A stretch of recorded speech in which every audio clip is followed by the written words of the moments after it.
Hey there, greetings everybody. Want to welcome you here to the Prog Monster. My name is Murph. I am the host of this show, a show dedicated to progressive rock and other forms of rock music.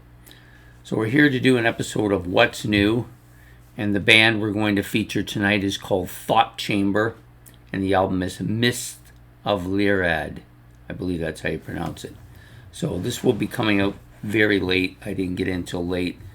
Actually, I didn't get in till 8, so wasn't able to upload it. But I've gone through the album. I've listened to it. Actually, I think this is my third time through it. I can't remember, but I think I've done 3.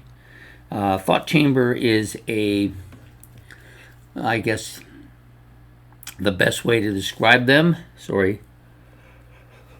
Yes. I'm really tired now. Anyways, the best way to describe this band is as a progressive metal band. No two ways about it. That's what they are. Sounding, quite a bit like Dream Theater. A little bit of that Fates Warning sound to it as well. So dominant by that. Now, I will own up to it right away. I'm not a huge fan of this type of music. I do have some bits of it I don't mind. I do like Fates Warning. But generally speaking, it's not a style of music I listen to much. I'm not really sure why. It seems kind of obvious that this is a style of music I should like, because this is very much the style that a lot of people think of as later Rush anyways. But all that aside, the album is called Myst Of Liad. Now, I did watch a preview for this, or a review on this from George LeMay off of Sea of Tranquility, so that I could decide whether I wanted to do a review on it or not, and I liked his take on it. I think it's a pretty solid take. This was released August 22nd, 2025, Studio La Morte in Cagliari, Italy. I believe that's how you pronounce it. The length of the album, I'm not quite sure. I think it's probably in the plus 50 range. They don't give it anywhere. I didn't see it anywhere, and I was a little bit too tired to be totaling it up just for one number, so this is the rare time where I won't actually give the length of the album. It's on the Lion Music label production, done by Thought Chamber, the band.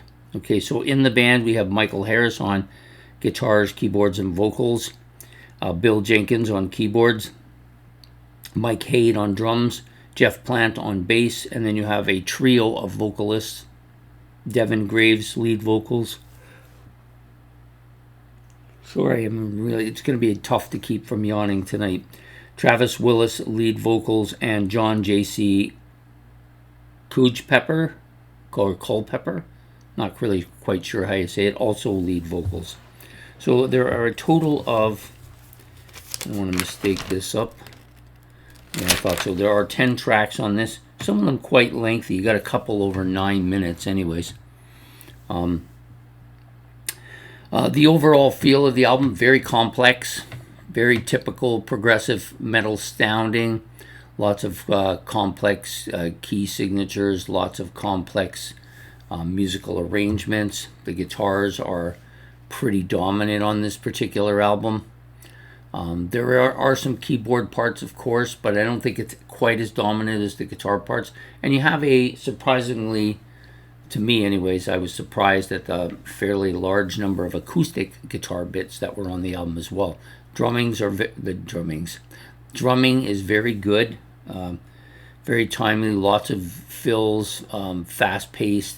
I would call this almost speed metal type drumming at times. Really good. The vocals are different. You've got one that's more kind of operatic, almost a Dio-like feel to it at times, and then the other guy is quite high. I don't know the third guy. Maybe he kind of blends in there somewhere. Not quite sure of his sound. And then you've got a couple of songs, I think, where you got kind of a twin vocaling going on. There are some very good tracks on this album, and some tracks that were kind of unmemorable, at least for me. So we'll start out with the title track, Myst of Liad. This is the opening track. It's about 10 minutes or so long. Song is almost synthetic-like opening, the vocals that is. Nice acoustic guitar part that accompanies it. You got a nice electric guitar that fills in there as well, and keyboard, so they're trying a bunch of different layered sounds to it. The song picks up a heaviness as it goes along. Nice catchy riff, dynamic drums. The backside vocals a little more husky, which I think is the one guy. He's got a more of a dark kind of almost operatic husky voice. The progressive guitar sounds are catchy. The riff and the solo both good. The keyboard solo I thought was pretty good, and a nice mix of guitar solos and other complex instrumentation on this song. Next up is Identity Theft. It got almost a Western guitar feel to it, but a heavy one, kind of a twangy feel at times, with a nice keyboard drum dominated part. Very complex. The musical instrumentation here is very complex. Heavy guitar riffing along with some pretty heavy dominant kind of acoustic guitar parts as well. Another vocals, very clear, kind of husky, so the darker voice of the two. Catchy keyboard, guitar solo parts, and lots of high vocals towards the back end with the other guy doing his part. Yeah, I didn't mind this song. I liked it a little better than the opening track. Next track is The New Dawn of Sunride. I think that's how it's called, or Sunrise. I'm not sure. I don't have the track listing in front of me again. Heavy keyboard, guitar opening. Vocals are clear. Nice, good enunciation on his vocals. The higher voice, he has very clear enunciation. The production on the album, of course, is excellent. Catchy keys, complex rhythm, and instrumentation throughout this particular track. One of the shorter tracks on the album, too. I actually found that I enjoyed the shorter tracks maybe a little more because there wasn't as much soloing and complexity to it. That's part of the problem I have with the progressive metal sound, although I do like it with the normal progressive rock. I don't like it as much with the metal sound. So the next song up is called Rainless. This is the longest track on the album, just around about 10.5 minutes. Nice keyboard synthesizer opening, kind of almost spacey at times. Heavy guitar and bass part dueling together here. Catchy guitar parts. The vocals, again, are very clear. Lots of guitar soloing throughout this particular track. Yeah, probably my least favorite song on the album. I didn't fail it. There's no fails on this album. I think pretty strong album. I don't think I would give anything below a 5 for sure. I didn't hear anything that made me want to skip it or anything. Next up is Here Upon This Earth. This is one of the shorter tracks on the album as well. Heavy guitar riff, nice drum fills. Heavy vocals, very metal-like, strong vocals, almost a Dio-like sound to the voice on this particular track. Catchy sound, not, yeah, I would say the vocals are kind of a strong operatic feel to it as well.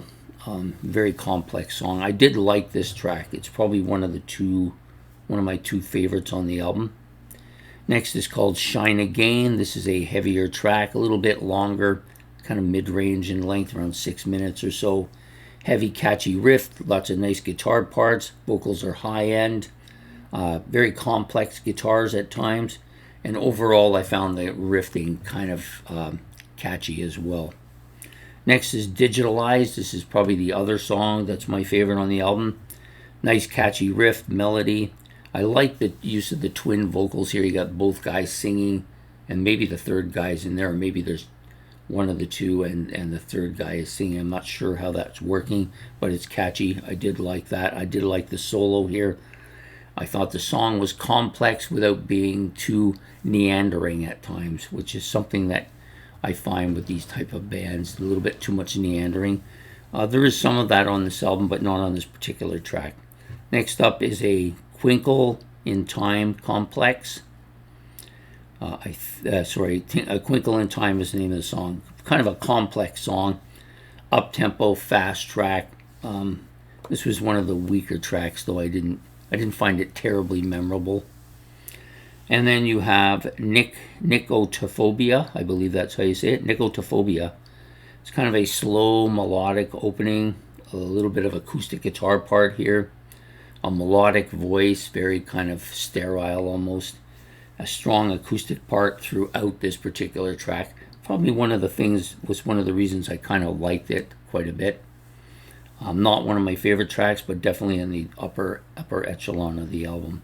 And the last track, which is also the shortest track, only about 2 minutes long, Leaving Liad. I don't believe there's vocals on this. I don't remember any. Heavy guitar, nice bass, drum driven on this track. Kind of an up-tempo one. Nice keyboard solo part. Kind of dominates the particular track. Track is short, sweet, to the point. Didn't mind it. It was okay. So that's the album. Thought Chamber. Album is Myst Of Liad. Pretty strong album for this type of music. I didn't mind it, and that's why I went ahead and did it. I'm hoping that maybe some of these more progressive metal albums by different bands might intrigue me to like this kind of music a little bit more. I didn't mind this album. There's a few others out there that I don't mind that do the same kind of thing. I thought the instrumentation was fantastic on the album.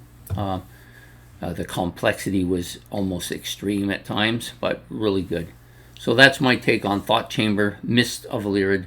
This will come out almost as soon as I am able to upload it. So I hope you've enjoyed this episode of What's New. Please hit the like and subscribe. If you want to comment about Thought Chamber, the band, or about the album, Myst Of Liad, you can do that as well. Or if you want to just talk about this genre of music or anything I've said, you can do that as well. So please have yourself a good evening and good night here from the Prog Monster. Goodbye.